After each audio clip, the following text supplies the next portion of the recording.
All right, welcome back to the Hyperthesis episode 79. Today we have very special guest David Eliot with 1L1T. Welcome, David. Thank you for having me, Feely, and thank you for getting the spelling right. My name is Feely. I'm Patrick. And I'm Liam. And I'm David.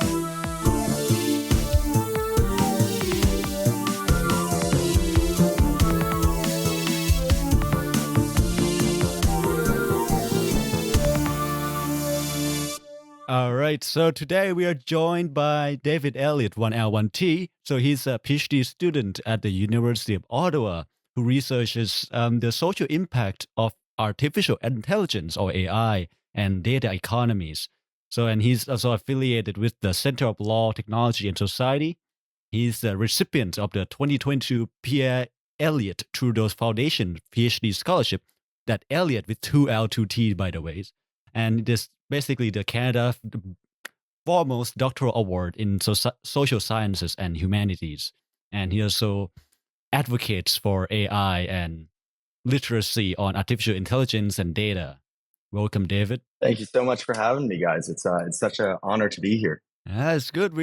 David also went to the same undergraduate with us back in the years, Yeah, it's a slightly different time. I didn't really know any of you guys when we were there, but yeah.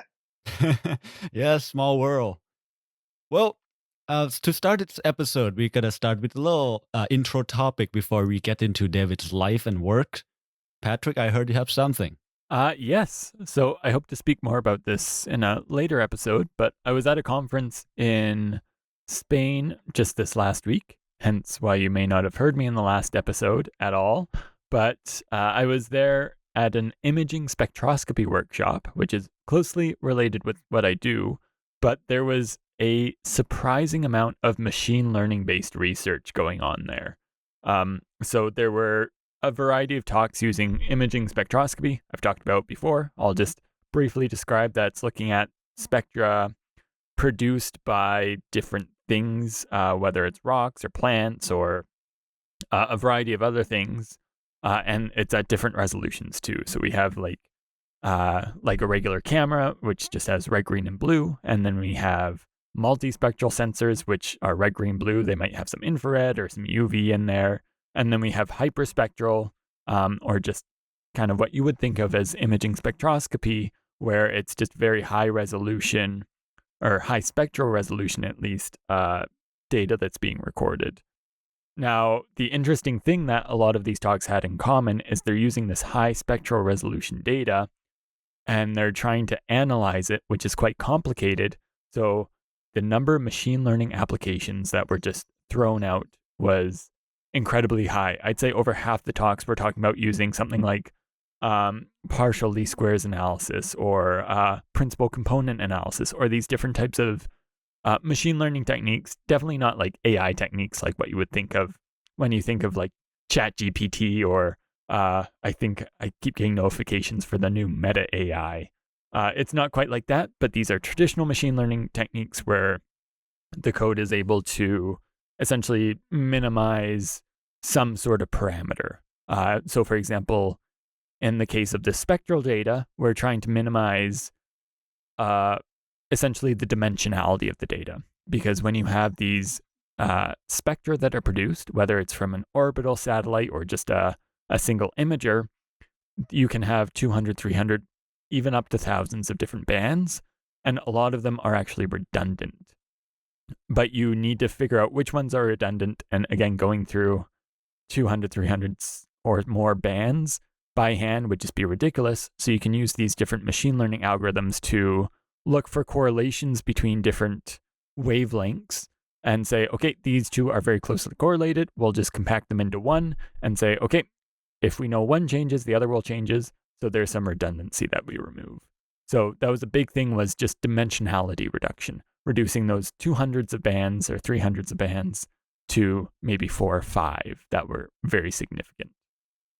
Well, I think machine learning is great at, it's made to recognize patterns, right? And these days, a lot of data are very high dimensional. Like something like what I do, for example, probably have to use machine learning to help it, because let's say I want to identify crystal structures. but there are a lot of crystal structures out there, and it's not hard for, let's say, someone to look at arrangement of particles and say, oh yeah, it's face center cubic, all right? There's like born out a diagram of diffraction patterns you can see, but imagine you have hundreds of thousands of those images. You have to find a way to classify that somehow, or try to find different structures and classify them. And doing it by hand, while it's possible, it's gonna take too long. That's why machine learning in this capability is great. I think like this is so great to hear too, because especially in my world, as you said, right now, machine learning and AI is blowing up, and at every conference you go to, that's the only topic that's on the agenda most of the time right now. And you see a lot of not great applications for people that like we've all just been thrown into this world, and everybody's like, okay, we got to throw AI into the abstract so people will read it, or we've got to use AI to get the funding. And a lot of the time you hear it being used in ways where it really shouldn't be used. The data set just isn't right for machine learning in that sense. So I can't really speak to the exact functionality of what you guys are talking about here, but it sounds like it's a place where AI actually can help researchers and provide such a huge benefit. Absolutely. It makes the processing a lot easier and a lot more in depth, because before it was, especially in spectral imaging, it's a lot of, okay, we look at these two wavelengths and compare them into an index. But now we can look at very large images, so ones with hundreds of pixels of each one its own spectra, and analyze that a lot more efficiently. With that being said, though, there were a lot of presentations that either just kind of swept parts of it under the rug of, okay, this is kind of a black box.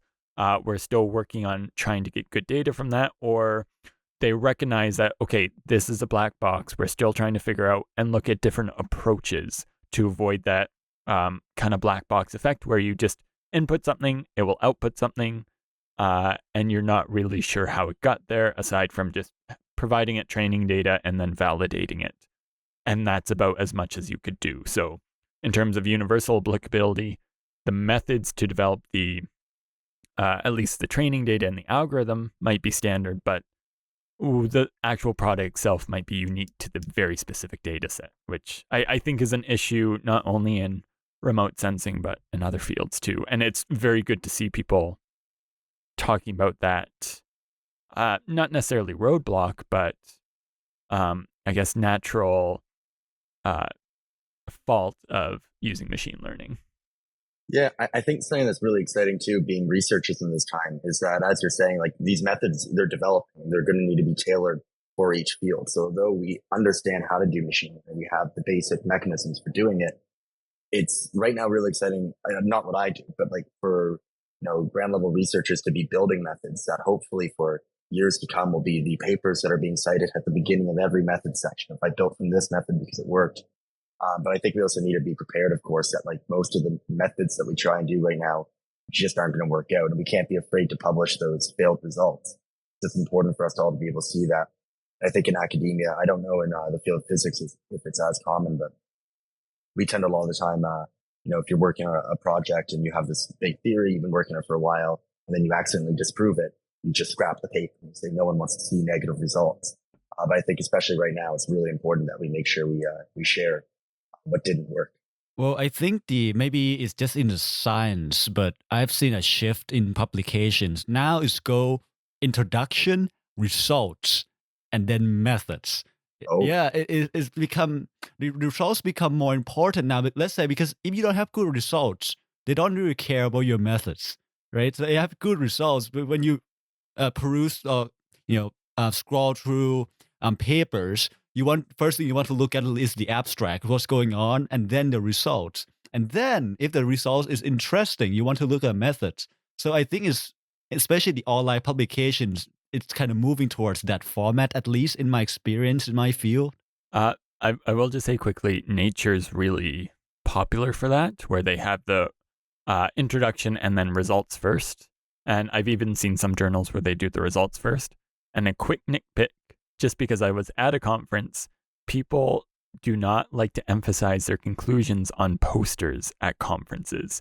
So I would read this great poster, and then in the tiny corner that was mostly blocked by a presenter, it would be the concluding remarks. And it's like, okay, I want to see that first. No, that's what I did for my poster the last time I made one. But the other thing too, I find that they a lot of people now, and I guess in the context of machine learning, I can maybe help explain why. But yeah, you start with your introduction, you give your results, and then you do the method. I think compared to, at least in physics, compared to like 50, 100 years ago, the methods have gotten so much more complicated. Like, especially, so a lot of conferences I go to, machine learning does come up, but I'm a theoretical physicist. I don't really do machine learning and computational stuff as much. It's used all the time, but in a different way. So a lot of people will do it in their conference talks. They just say, like, we have this thing and we do machine learning and here's our result. And they never ever explain to my audience what the machine learning is. And I think it's because it's quite complicated. Like, if you have to give a 15-minute talk, you don't have time to explain the specific method you used or how the machine learning found the result. So even in my field without machine learning, the method to get the result is super complicated. Like, the papers I read, I can spend like a month reading them and I'll finally understand what they did to get the result. So once you couple like theoretical physics with machine learning, you now have this crazy complicated thing to do to get your result. And again, I don't know what it's like in other fields, but that might be why they've switched to putting the results before the methods. Well, and also machine learning has become such a common tool. Imagine like, oh, our results has been received, or like our instrument is the interferometer. Usually, well, you don't explain how the interferometer works, right? Because people know what it is. But machine learning, I think, is a little bit of a black box. So to move on for this a bit and get into David's work and such, I think I should start to explain a bit, at least my understanding of artificial intelligence and machine learning, maybe from a more maybe mathematical understanding. Because to me, I don't really use it, and I don't really use. Well, I will have to use it in my project for my PhD, but I don't really know exactly what's going on there either. So my understanding of machine learning, I think, is a little bit different than artificial intelligence, because artificial intelligence has been around for a long time. People try to make algorithm to have quote unquote intelligence or perform specific task. But what really propelled this forward is this algorithm called backpropagation. Basically, you can train certain structure, mathematical structure, be it networks of neurons mimicking the brain, and then propagate the change backwards into the system to basically enhance it.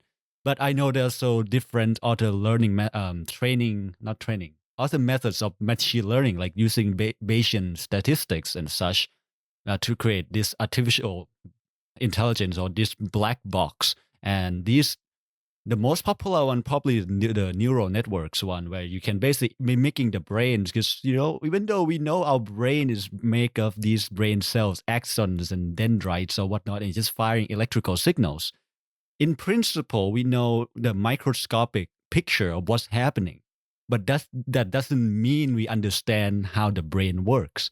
And I think this pretty good analogy, I guess, to artificial intelligence, especially for neural networks.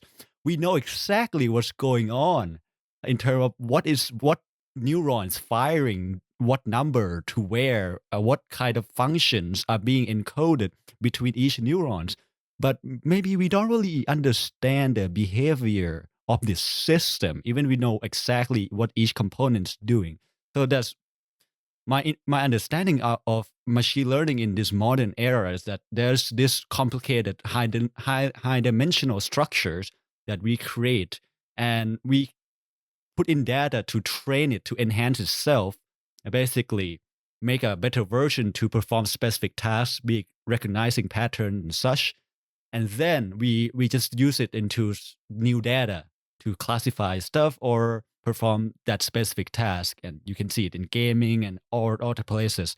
So that's my quick intro to artificial intelligence from more of a theory perspective. But I would love to hear what David has to say in terms of like what would you explain to listeners at home?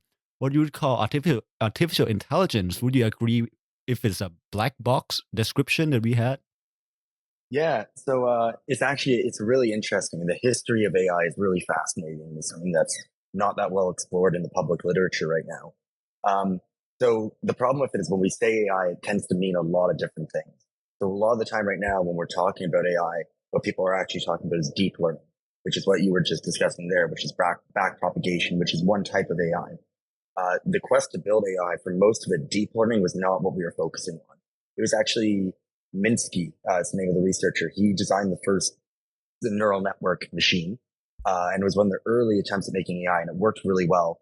And then that led to a system called the perceptron, which was amazing, which was this exact method, but it was made, it had photocells and it had switches that switched just to say if it was looking at a triangle or a circle. Worked really well. This was in, I want to say 1960. Someone's going to have to fact check me on that one, but it was around that period. And everybody got really excited at that time. Like this neural network was the future. And then Minsky, the guy who actually was the first one to design it, wrote a paper just saying neural networks are not the future. It's not the way we're going to go. It's all wrong. The perceptron actually failed. It wasn't able to live up to its hype. They were building it for the Navy, actually, and they wanted to use it to identify ships. And then it turned out that it could identify circles and squares, but it could not identify anything more complicated than that. And for a lot of the time when we were building AIs, so my mother actually worked on artificial intelligence when she was in her master's. But what they were building at that time is what's called symbolic AI, which is still a system that we use a lot today.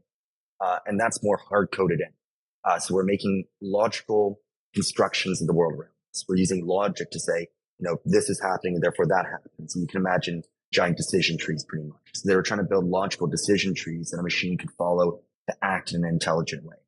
And that's my definition of AI, actually, that I think is important because everybody has a different definition.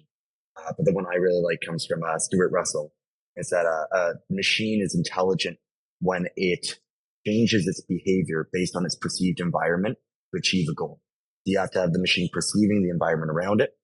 It takes data from that environment, it analyzes that, and it changes its behavior to achieve its required goal. It's not about consciousness. It's not about sentience. That's the base level of intelligence, which I really love because it takes the human factor out of the equation. But then the symbolics, they kind of failed miserably. They had some early successes, blew up. Lots of money got funneled in, weren't able to fulfill any of their promises. And that led to a bunch of AI winters. And then in 2012, Geoffrey Hinton and his team, specifically one of his PhD researchers, his first name's Alex, I forget his last name, designed a system called AlexNet, which was the first really successful deep learning algorithm, which works, as you were saying, very simple. If you allow me to go in, because I use this one to explain to people how deep learning works, because this was really the base foundation. Was if you took a bunch of photos, so the idea was there's a system called ImageNet. It's a free online database of photos, and they each have one object in them. And then each of them have been by hand labeled to say what the object is. So it might be a banana, it might be a phone charger, it might be a pair of headphones. But because of that, you have the data labeled. So with this back propagation you were talking about, which is often credited to Geoffrey Hinton, but was not his invention. He'll even say that even though he accepted the Turing Award for it, which is a little weird. But basically what happens is you feed all this data in. So you have the model you're talking about of almost like all these switches that can go any way they want. They can connect in different ways. You have a long layer. Each layer will be identifying a different area, but we don't tell it what to identify. That's what makes it different from statistical AI before that, where we had to say, maybe look and see if it's yellow. And if it's yellow, then it might be a banana. And you would give it some rules like that. With this, you give it nothing. All you give it is the photos that are labeled. And at first, we'll just be randomly guessing. And those different labels that it can assign, and we'll be randomly guessing. When it gets one wrong, it switches up all the switches again. When it gets one right, the back propagation allows it to go back and say, we did something right. We hit something. And through millions of photos being powered through it, those switches cross more and more and find better pathways. And whenever they find a good pathway, a little reward gets sent back through. It's just like teaching a kid. They get the math question right. You give them a gold star and they say, wow, I did something right here. So you do that until a point where statistically it's getting more right answers than wrong answers. Eventually the machine will get to a point where it says, hey, any change that I'm making now is actually resulting in me getting more wrong answers than right answers. And then we consider it to be trained. And that's how we build a deep learning system. And then it gets really advanced from there. You get lots of different training mechanisms, lots of training models. And I'll pass this to Feely here.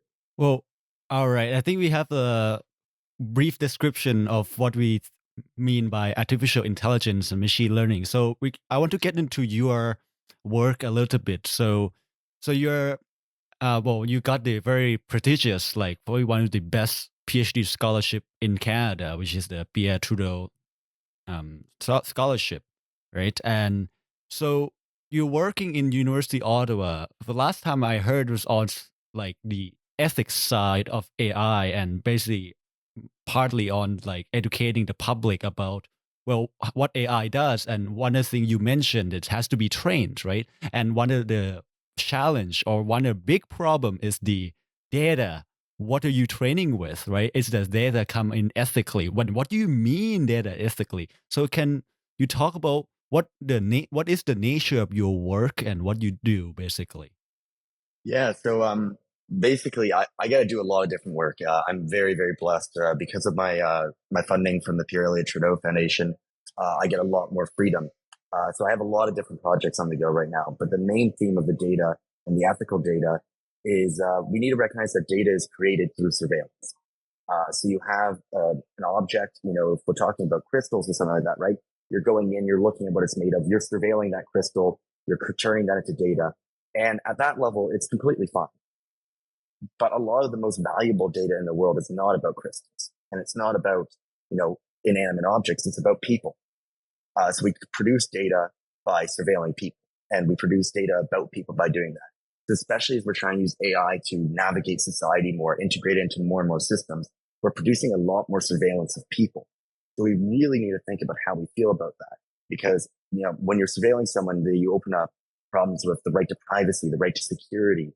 A great example of that, like Microsoft, who records all of your team calls. And they use all those recordings to train AI to recognize human voices. That's in the agreement that you sign, the terms of service agreement, when you go in there, which is the most wild terms of service agreement I've ever read in my life.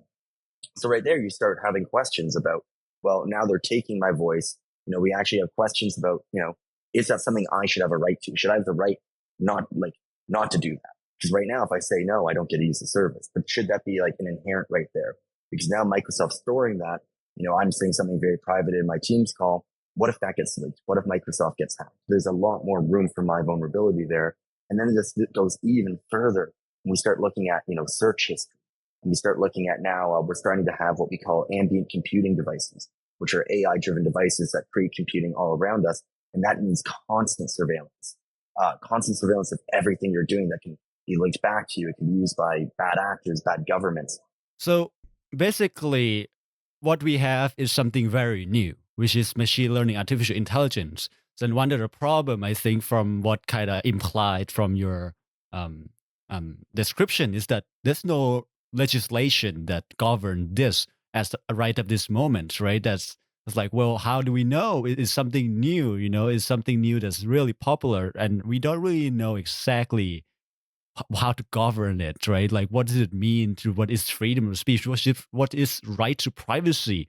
When internet is a bunch of one and zeros out in the somewhere. I think it's a very common theme with fast-paced technologies, things that are developed like AI, right? It's had a huge boom in even just the last 2 or 3 years, let alone, more and more years that you can tack onto that. And anything that develops really fast, you don't really know how it should be governed until it's been out a bit. So even like, satellites and stuff, like people putting tons of satellites around the earth, like there's not that much legislation on how that should be done, and it's going to cause a problem one day probably, but it takes a while for people to figure out like, oh, maybe we shouldn't be doing this, or maybe there's things we should be taking into account. And for AI, right, like I hear a lot of controversy about Chat GPT.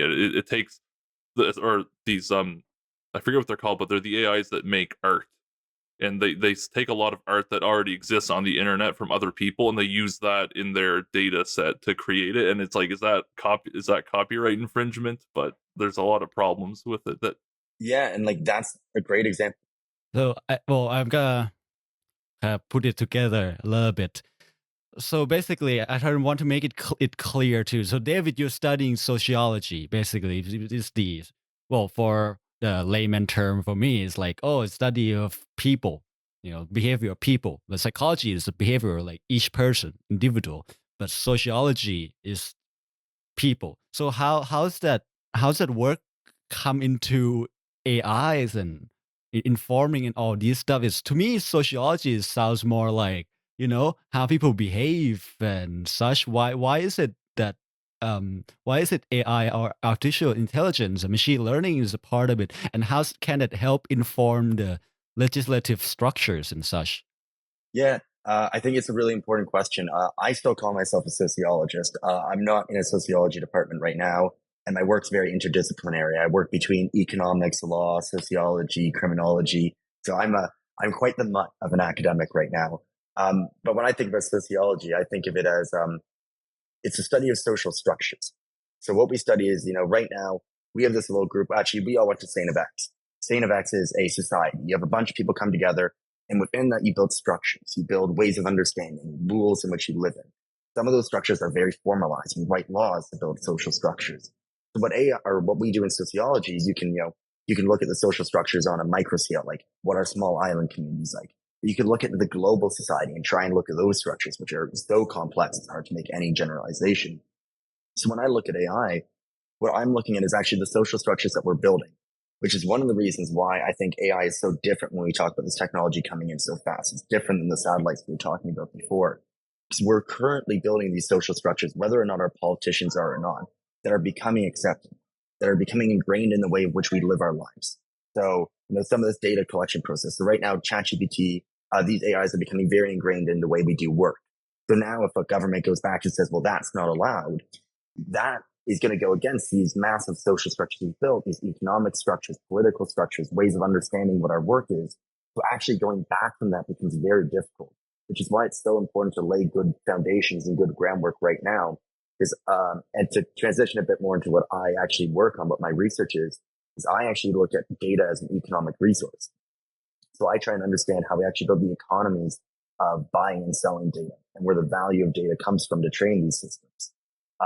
So in that sense, we're embedding systems right now through laws and through our current actions that are determining how this economic system, that because data is so valuable now, we could be stuck with the economic system that we piecemeal put together right now for the next 200 years. So we better make sure that we actually make a system that distributes data in the best possible way, does it in a way that's ethical, and does it in a way that the cool thing with data is it's non-rival. It's not like oil. If I have a barrel of oil, only I can burn it to make energy. But if I have a hard drive of really valuable data, I can train an AI with it, and then I can give it to you, and you can train an AI with it. So it's a very different resource than we've ever dealt with before. So I'm curious from the perspective of your research and what you're looking into. There was a recent movement, especially with the popularity of ChatGPT in particular, of these large private companies essentially monetizing their data almost to the extreme. Two of them that come to mind are Twitter, or whatever it's called now, and Reddit, where they absolutely restricted third-party applications from accessing the data because people were scraping the data for free. I even remember talking to someone, and they had done psychology research based on Reddit and looking at certain cultish subreddits and seeing what their general response was. But this was used for actual research, and they can't do that research anymore because of the fact that it's heavily monetized now. I was going to say the r/physics subreddit. The cult that's the cult he's talking about. Yeah, no, I think the Reddit example is perfect. I was actually just thinking about this the other day, and I'm going to add it to a paper I'm working on. Because to me, what I think is when we're talking about the actual value of a resource, especially in like capitalist market societies, a resource, so it has a use value. Data has a use value inherently in it. We can use it to train things. But when we talk about value, we tend to talk about economic value. Economic value, to turn something into an economic good, it needs to be scarce. I can only sell you AirPods because they're a scarce thing. Only I can have them. And we have systems right now to take non-scarce goods. IP law is a great example. If I write a story I get to keep that story. I have the right to sell it, to make it into a movie, and no one else can take that from me, even though that's an inherently non-scarce good. But when we talk about data with Reddit, we can see that there, where that data is extremely useful. It has a lot of use value, but it doesn't have economic value to Reddit unless they constrain it, unless they turn it into a scarce good. And that's a big part of the economy that I study, is that moment at which these companies turn this into a scarce good, how that works, how we govern that, how we legislate that, and some cool little legal tricks that these companies use sometimes to say that they're doing things for privacy reasons. They're like, we're going to put these privacy protections in to protect your privacy, when really what they're doing is constraining that data to become an economic good so they can benefit. Well, there are two things that I have in mind right now. First thing is, when one of the colloquial verse I heard a lot is like, well, if they're not selling your product, you are the product, right? You go on to a free website. If you're not paying for it, you are the data. You are that data they're selling, they're using for something to make money. That's how business is gonna work. And the second thing, it raised the big question: what is public, right? And back in the days, internet, what's on the internet? I think in our mind, when the earlier era of the internet, everything is public. I mean, if you put it on internet, it's kind of public, right? Unless there's some local network somewhere, it's really hard to access, secure shell and such. But most things are public. But I try to think of analogies like cartography, making maps. Like whoever owns the map, like have high advantage economically and tactically and everything, right? And one day, not one day, over the course of years, Google mapped out most of the Earth. Like this is just kind of insane, right? They drove cars around everywhere, took pictures, and would that information become, in a way, private because it is Google's data? But should it be private or should it be public? I think this is a very important question here that it's not an easy thing to answer, right? That's why I think we need a lot of people to think about it. For sure. And if I can throw two things on that, I think you've hit the nail on the head here. And I think the problem is that, so when we look at the capitalist model, the idea, the benefit for it, the utopic capitalist models that, we only have so many resources. So it makes sense that whoever uses the resources best gets the benefit. They get the resources. The market decides who gets it, and we allocate it in the best way. And, we can argue about how well that worked or didn't work. It's a system we have. But with data, all that's thrown to the wayside. It just doesn't really work like that. So what you're commenting on there, what you're seeing is this attempt by these big companies to say, hey, we can close this market off. And obviously Google is one of the biggest ones. You look at the Google Cloud systems, you look at all the different services that they offer. They are everywhere. Almost every website is run off Google Analytics, which gives them data from that they alone get to hold. They alone get to benefit from. One of the ones I always used to scare people is if you scroll down to the bottom of Pornhub, click there, look at their privacy statement. Google's running that site. Google's doing their analytics. So Google gets that data.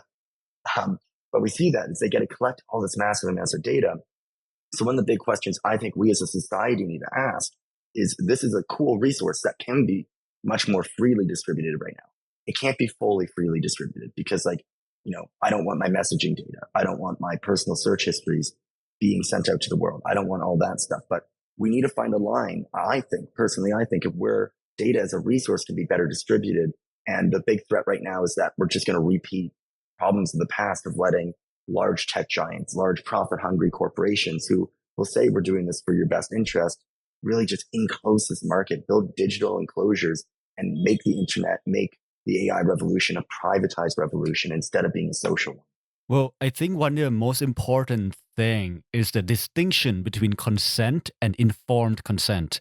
And a lot of people, how many people read the terms and conditions when you use a software? Like most people just like, or EULA when you play a video games, right? Like it is, people just press agree because it's the only way you access the product. Sometimes you spend $80 on a software or a video game, and the only way you get to use that product is to agree to their terms and condition after the purchase. Isn't that absurd? If you go to a restaurant, it's like, hey, you get your food now, but hey, you have to agree right after you get your food that you will eat this, or you want me, or you cannot eat this. It's the other thing too is like thinking of the Microsoft Teams example where you said that they record your voice so that they can train AI to like recognize voices and stuff. Like, I never wanted to use Teams, but I had to for my job. So you're kind of Mhm. society kind of forces you into a lot of this stuff, even if you don't necessarily want to, for example. So I think you're right. We definitely need more work put into the morality and laws regarding this kind of stuff. And there's a great paper by some social scientists called Thrift and French, I think, actually on exactly what you just mentioned, of that like sometimes the option isn't a real option. If I want to work, I have to use Teams. My university is a Teams university. So I'm on Teams all the time. I don't like it. I don't like the data aspect of it, but I don't have a choice because, I need to pay the bills. I need to eat. So at what point is consent truly consent? We have the issue with what Felix was talking about, consent too. So it's kind of weird because we all live in North America. So it's the Wild West, North America. Canada's making strides. We're doing some good things. We've got the digital charter that's currently working its way through, which hopefully will close some holes. But in Europe, they have the GDPR, which is the most robust data law in the world.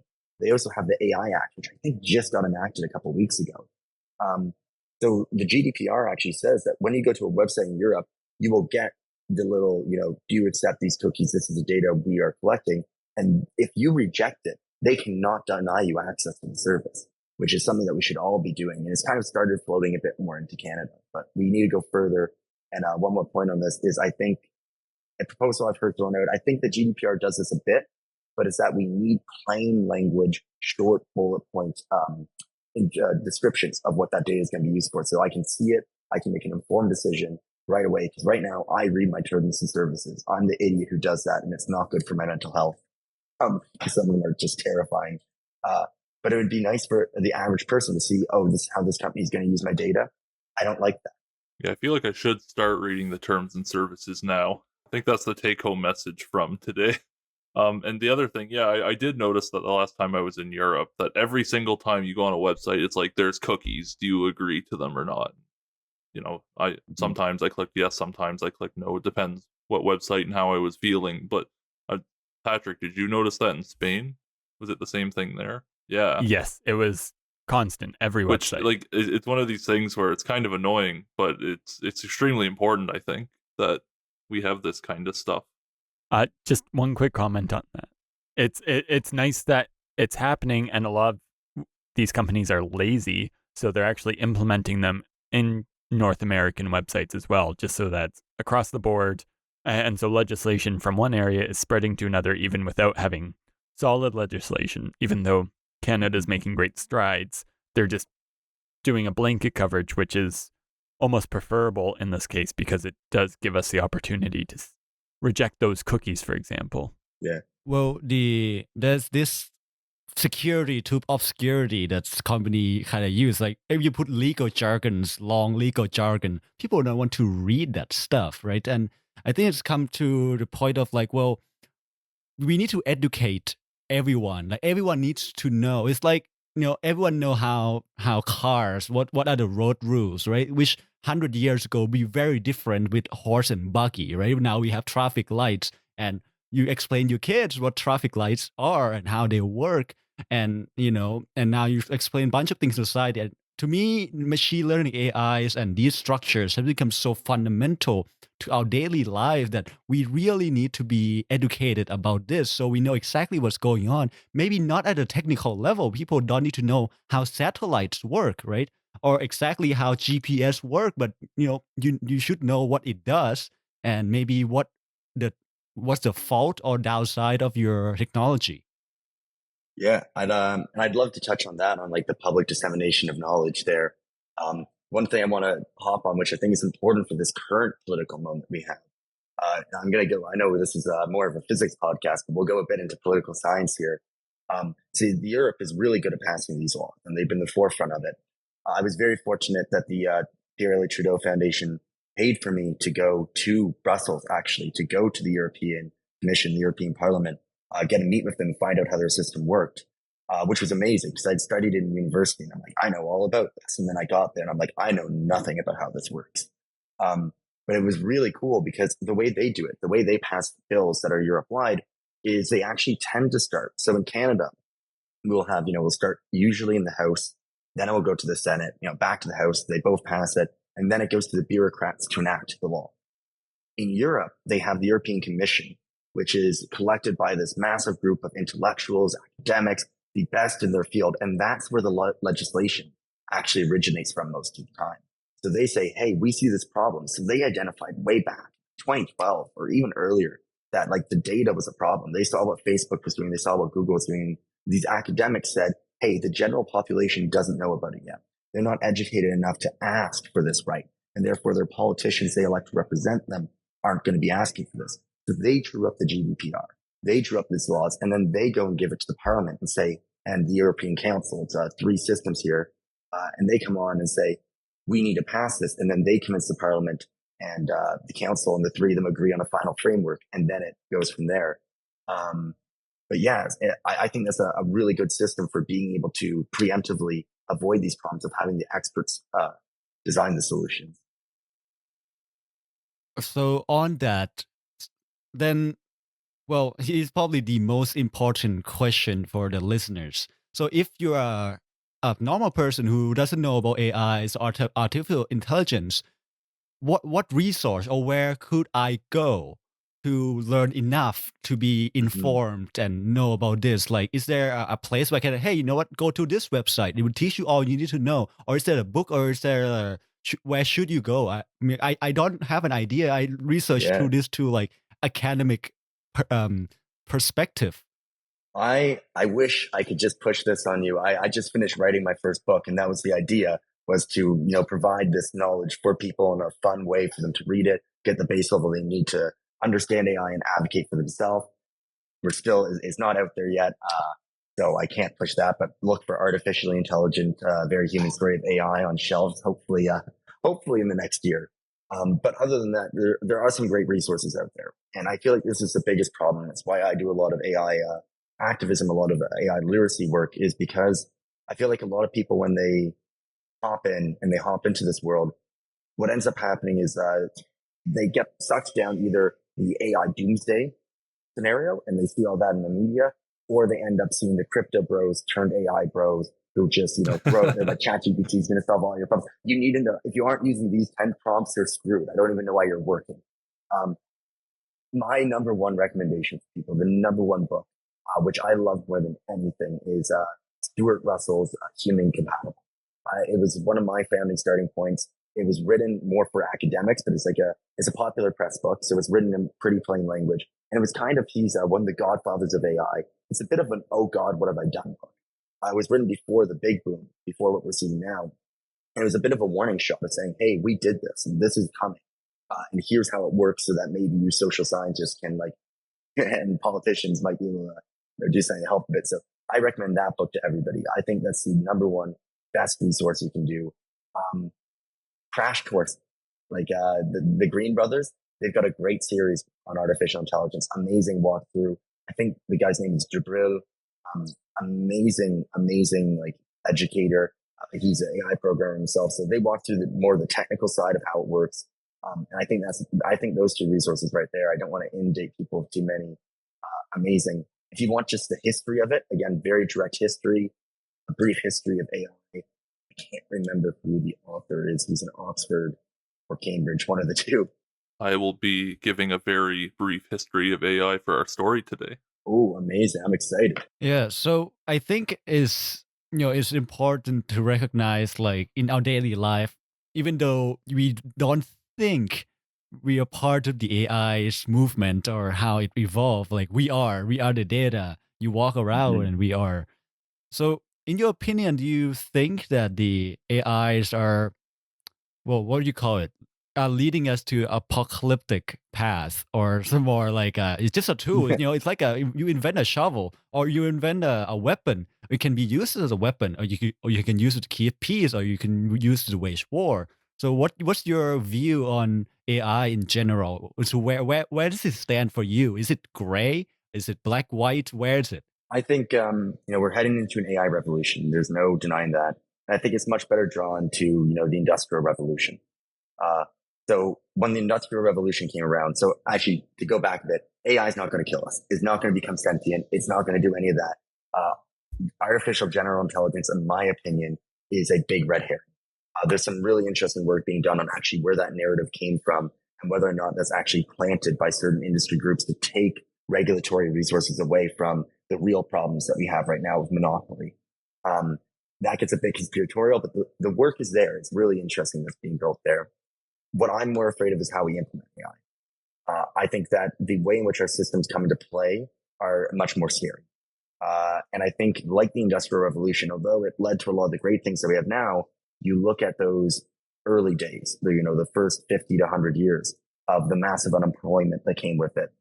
And people who did have jobs used to be very fulfilled working on farms or skilled craft people. And suddenly you're in cramped conditions in a city doing work in a dirty factory, unsanitary conditions. There's a chance that that's what we revert back to when we go through this revolution if we haven't learned from the mistakes of our past. So I'm not scared of the technology itself, but I am scared of like the way that we're going to use it and the way we're going to adapt our society to it, because it's a massive shift. And there's no way to know what way it's going to go. It could lead to a utopic society. I'm still hopeful that can happen because we're right at the beginning of this now. And if more people learn about AI, learn about the problems that we're facing, learn about like the nitty gritty of it, then we can advocate. Labor can advocate for their rights, like how the actors recently advocated for their rights against being having AI representations of them in film. So I think I'm hopeful that if we continue doing this work, if more people wake up to what's going on, and I think people are, and they're looking for resources to be able to become engaged, I think we could have a very bright future.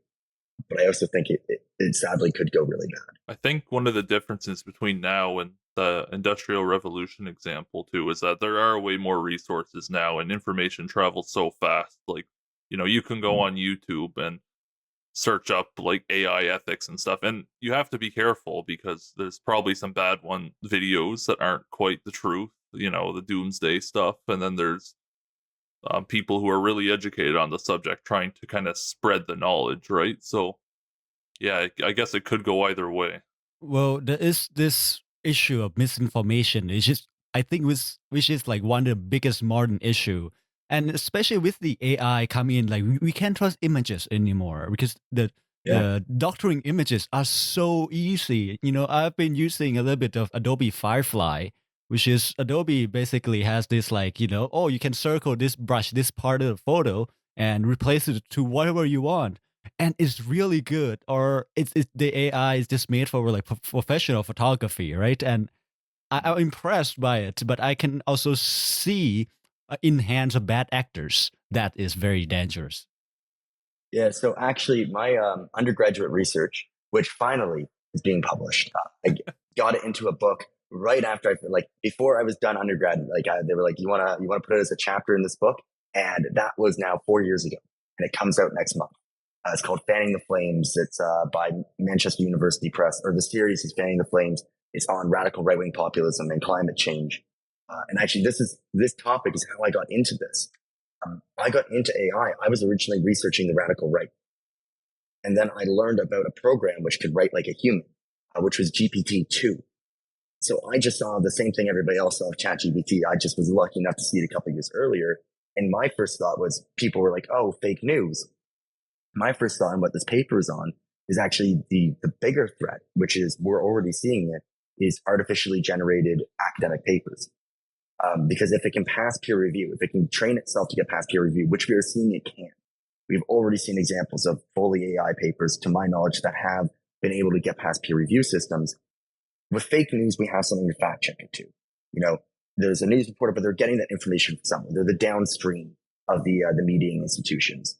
But once you get to the upstream, you can start poisoning that water hole, and you can start causing, we aren't going to see, with climate change, what we said, we aren't going to see absolute denialism. You aren't going to see all these AI papers being like climate change isn't happening. But, if I wanted to say build a gold mine in rural Nova Scotia, and there's going to be some, concerns about how that might poison the water. Well, maybe I can have some AI write some academic papers, get those peer reviewed, get those published. Suddenly there's a peer reviewed literature that says, hey, maybe this ain't that bad, that can be presented in this situation. And it's very hard to argue against that. And the biggest problem for academics with it is the speed, because you can read that paper, say you're an expert in this, you can read it and say, hey, no, that's not right. Like there's some sketchy stuff going on here. And then you spend 8 months of your life doing the research on the ground, digging up soil samples, doing all this work, analyzing your data, and you write your rebuttal. And then it would take 5 minutes for the AI to write a full paper that reboots your idea that took you 8 months to do. Like, we just don't have the speed to keep up with it. Right. I think maybe because I'm working in a more tight knit community, not that like we are close in the field, but when I talked to my supervisor where I was reading the paper in the field, for example, he recognized almost all the names that at least the one of the co-authors almost every paper because like, oh yeah, this guy do this at this university. So there's some kind of credibility that comes along with publication in a sense Mm-hmm. where like because it's quite complicated to do what we do and it takes quite some time. It's hard thing to do, right? We don't get that many papers where and most of them are have like scientific evidence which you have to show clearly in the peer review. And I'm trying to publish right now and they're on my butt about my manuscript, and which is fair to me that that peer review is hard but it's necessary. And in a sense they probably know who we are from what we do, and that's why people go to conferences to see what's going on exactly, right? So when you see some random author without like co-author that anybody knows, it's really raised an alarm. But maybe it's different in the bigger fields where it's more wild west. It's like, okay, there are thousands of papers every hour or something like that. I'd love to share your optimism on it, but I just don't. Maybe in your field they won't be able to get you. But yeah, in some of these fields, like the literature is massive. And on top of that, you have the problem that like peer review in the top journals, yeah, you aren't going to be able to get through them. Those 4-star journals, you're not going to be able to sneak anything through there. But like my experience with peer review is that it's failing. It's falling apart, and it's falling apart quickly. And we're seeing a lot of different like ways of gaming the system. I'm seeing actually, like I've been experiencing a lot more of noting people paying for citations in their papers. And like there's a lot more pay to play models. So I really don't have the faith that peer review maybe in some fields, maybe it's holding strong, but in others, it's getting harder and harder to tell what's good research. Yeah, I agree with you, David. I think Feely, you and our fields are pretty. I mean, your field's even smaller than mine. I think, right? Like, I think in these niche fields, it's really that they're small and everyone knows everyone. So if some paper's published in the field, you see at least one name so you can say, okay, they're credible. Like, they have 20 years of experience on this. But in more popular fields, like, I don't know if this is true or not, but imagine how many people are trying to create superconductors or how many people are trying to, create quantum computers. There's tons of people doing that compared to like how many people study analogs to black holes in ultra cold atoms, right? Like it's not quite the same. One of them has a much greater potential for money than the other, so more people do it. Well, yeah. So, all right. So, I'm gonna pivot into your life, David. So, I think we have a pretty good description of what's going on in the AI world and how you can protect yourself from basically all these stuff, or how to get informed. So, I want to get into your life a little bit. So, how do you get into AIs? Because in you did sociology, and so at the time, I don't think AI was such a big deal. At least in our university, there weren't really AI research institute or anything. And I know some people were using AI, doing AI stuff, but how do you get into AIs and from sociology? How was that transition? Yeah, it was a really interesting transition. I was very fortunate that Dr. Rod Banshees at St. FX, absolutely amazing researcher, picked me up early. He actually convinced me to switch out of business. I was originally a business student. And then I actually come from a tech background of my whole family are programmers, or except for my middle brother. Um, my mom and dad run a small tech company. My oldest brother works down in Silicon Valley. So I've always been very aware of the tech field. So when this article I was talking about earlier came across my desk about this computer program that could write like a human, I was able just to jump right into that, and that became my gateway drug into it. Of just suddenly the world opened up, and I went, "Oh my god, what are we in for?" And it took me about an hour maybe to come up with the theory for the paper that I would eventually become my thesis. Didn't think my prof would like be cool with the switch, but I went to his office and like, "Hey Rod, I found this thing. I think this is scary. He like listened to me ramble for about an hour. And he said, "Let's write it."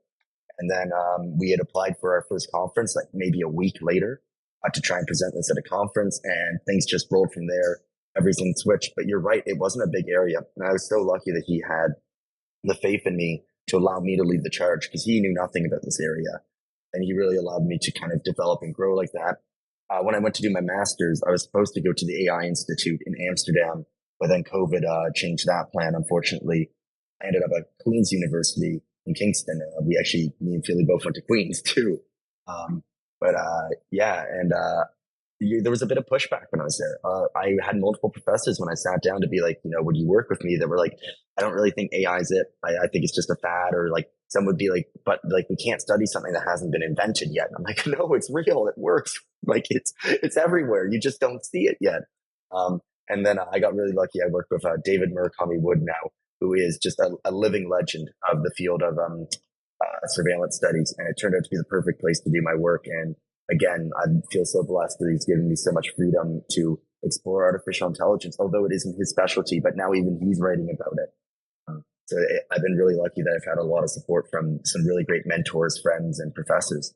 So you said you were a business student and turned to sociology. So why do you go into business in the first place, and how you pivot? What's sociology? Was a consequence of the direction of your project, or what were you going to Soch originally? Yeah. So this is going to get even weirder. Before I went to university, I actually ran a business. I ran an entertainment company that I started. I actually used to work as a professional magician. So I toured around doing stage shows, and I ran the company myself. It was lots of fun. We did really well for ourselves, but I kind of made the decision that I wanted a bit more stability, which is why I went to university. And I would tour during the summers, and I would go to school during the 8 months of the year. And originally I went to business figuring I would grow that. And I would eventually, cycle out from the grueling road of being on the life and become more of a manager and, turn the company into more of a management agency. And I got to business, and I learned that, most of what we were learning was stuff that I had learned on the streets. It was stuff that, you can't run a business without learning how to do accounting. There was lots of these things that were like, to me, just very common knowledge. So I wasn't being very challenged there just from my background. I'm sure if I'd kept going, it would have got more challenging, but I wasn't being academically challenged. And I'm sure you all feel the same of like, when you're not being academically challenged, you start just doing stupid stuff. You started partying a little too much, just started, going out way too much. And I was very fortunate that I was in Dr. Rob Banshee's first year class. Funny thing is, I have 1B on my academic transcript, and it is his first year sociology class. He was just grilling my stuff, and I loved him as a professor. I thought he was one of the most brilliant people I'd ever met. I found the concepts we're talking about really interesting. I had no clue what social was when I signed up, and I fell in love with the idea of sociology. I felt like it spoke to my core values, what we were researching. And then he pulled me aside one day. It was just like, hey, I don't think you're a business student. I just don't see you being a business student. You should be in sociology, and you should work under me. And that talk was really a sobering talk. And we had a couple meetings about what it would look like if I switched into sociology, what my future would be. And I'm like, oh, is there jobs here? Like, what's the job potential? It's like, oh no, there's no job at the end of this. You're doing this because you love it. You got to make that decision that, like, do you love sociology? And over the next summer, I couldn't get it out of my head. And it became very clear that was the place I wanted to be. They were asking questions that I wanted to ask in ways I wanted to ask them.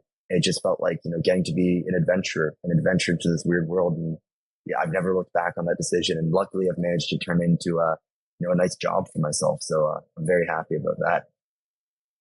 Yeah, very nice. Well, I think before I get to the last question that we always ask our guests, I'll comment on that. You're a pretty good magician. Like, you snuck a card into my pocket. It's like, I didn't even know. I thought I had it secure. I never had anyone snuck anything in. That was very impressive.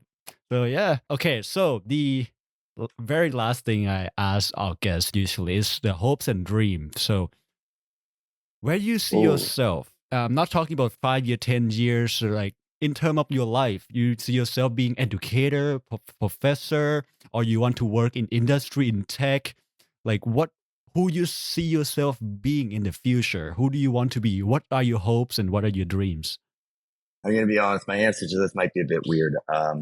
I stopped making plans a long time ago. I found that whenever I made plans, life switched me in a different direction. But I have a motto in my life that I'm never where I want to be, but I'm always exactly where I need to be. And it was actually funny. I was making plans about applying to work at a couple different business schools, about maybe starting this company I've been working on for a bit. And I had a really nice meeting with somebody I respect, a very well-known business person and professor at the University of Montreal. And I was talking to her about this, and she's like, "David, you can do that, but I think right now, stop planning this future. You're in a tide right now. Just keep going." So I don't really know where I'm going to end up. I can give you a base idea of I want to do something meaningful. And I found, I've been lucky that I've got to work a lot of cool jobs. I got to make a lot of money in my life very early on and realize that, you know what, money just ain't it. That's not what makes me happy. What makes me happy is doing meaningful work. So I want to be wherever I can do work that I feel like is actually having an impact. I love public speaking. I love talking. So I'd love to be a professor. I'd love if part of whatever I do can involve me teaching the next generation of thinkers, because I think when I got the Trudeau Foundation Award, they picked, these bright-eyed, bushy-tailed kids who were like, I want to change the world. And I got into it, and, I've got to see a lot of the world. And, it jades you in some part of you realize that, hey, I can't change this. These systems, they're entrenched. They're doing their thing. But then at some point I realized, like, no, I'm glad I know that, because, I don't have that egotistical thought in my head of like, I'm going to write the book that changes everything. I'm going to become prime minister and, change the way Canada does this stuff. It's become a lot more of all I can do is be a cog in the machine. I'm going to be a damn good cog. And I'm going to make sure that, whatever I'm doing, it helps out, and that the only way we change the world is by helping each other, producing societies of people that, are educated, people who are caring, people who have dignity. And really all I want to do is make sure that not only am I a part of that solution, but I'm helping to give other people the resources to also become a part of that solution. Right. I think that's a good personal philosophy too. And I mean, it's definitely come from a place where you have thought about it, right? And yeah, and at some point, money becomes commodity, where there's certain thing you want to do in life, or you deem is meaningful, and money is one way to keep that afloat. Yeah, not to discredit our previous guests, but that was probably the best hopes and dreams I've heard, in my opinion, so far. So that was very well thank you very spoken. much. It sounds like there was a quote from the movie Passenger that you invoked. It's like, I'm not the place where I want to be, or something. I haven't seen that movie. They ripped me off. I'll be here to my lawyers real soon. And the person who said it was an AI. Oh no! I think I just found my new enemy. Do I have a nemesis now? I need to track down this writer, send him an angry email. Okay, so for the end of the episode, thank you, David. That was very enlightening, because a lot of these AIs and artificial intelligence, machine learning is obscure to most people, even though we hear it all the time. And it's great to hear from someone who actually studies it, and especially in a manner where it's for the public too. It's really working to keep us together and not fall apart, and protect us from harmful purposes or harmful actors. Yeah, that's the hope. And if everything does fall apart, please don't blame me. Well, if you would like to get into contact with us, especially if you would like to be a guest on the show, we would be more than happy to have you to talk about whatever area you're an expert in. You can find us on email. We are hyperthesispodcast@gmail.com. We check that pretty regularly, and so you can send us questions, including for our guest today, and you can also reach out to us. We are more than happy to receive feedback as well. You can also find us on Instagram. We are at the Hyperthesis on Instagram. We post updates of when we post our episodes, as well as other fun little updates. We were recently all together for the solar eclipse in Toronto. So we have Toronto area. So we have some fun pictures from that you can go check out. We are also on YouTube, so you can go find us on YouTube. You can like, subscribe, comment, check out our channel there. We have some excellent animations from Feely, and there's a lot of time and effort that goes into producing the YouTube videos. Now, if you're listening to us, you have found us, but you can also find us and share us on pretty much any podcasting platform. That includes Apple Podcast, Google Podcast, which is dying, so that's YouTube Music now. We are on Audible, We are based out of Spotify, but you can find us pretty much everywhere. So again, if you would like to be a guest like David on today's show, we would be more than happy to have you. And please reach out to us with your comments or suggested topics, anything really in the realm of science. We are more than happy to learn about it. And thank you for listening. All right. So to the end of the episode, we were gonna end with this story from Liam on something about AI. All right. So the story today is a brief history of artificial intelligence, and it's not going to get too in depth into like the science of it. It's more of just like a face value view of it. So during around the first half of the 90s, the famous scientist Alan Turing, who we've talked about before in multiple episodes, but particularly in episode 4, I believe, Alan Turing, he was one of the first people to kind of conduct substantial research into the field that he called machine intelligence. During this time, there was other people researching things, so the idea of like cybernetics, information theory, and neurobiology were also up and coming. And all of this together with his ideas for machine intelligence, people were realizing there's a big link between the human brain and computers. So these researchers developed several ideas that would become part of the concept of artificial intelligence, such as a design for artificial neurons in 1943, and Turing's influential 1950s paper titled Computing, Machinery, and Intelligence, which introduced the Turing test and showed that machine intelligence was in fact a potential possibility and not just science fiction. The field of AI research was more formally founded during a workshop at Dartmouth College in 1956. So the researchers and their students who attended this workshop ended up becoming kind of the world's leaders of AI research in around the 1960s, and they established various AI labs at different universities in England and the US.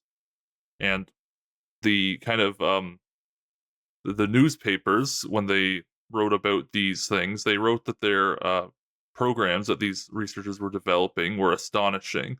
Some of these included teaching computers checkers strategies like the board game, solving word problems in algebra, proving logical theorems, and even how to read or speak English.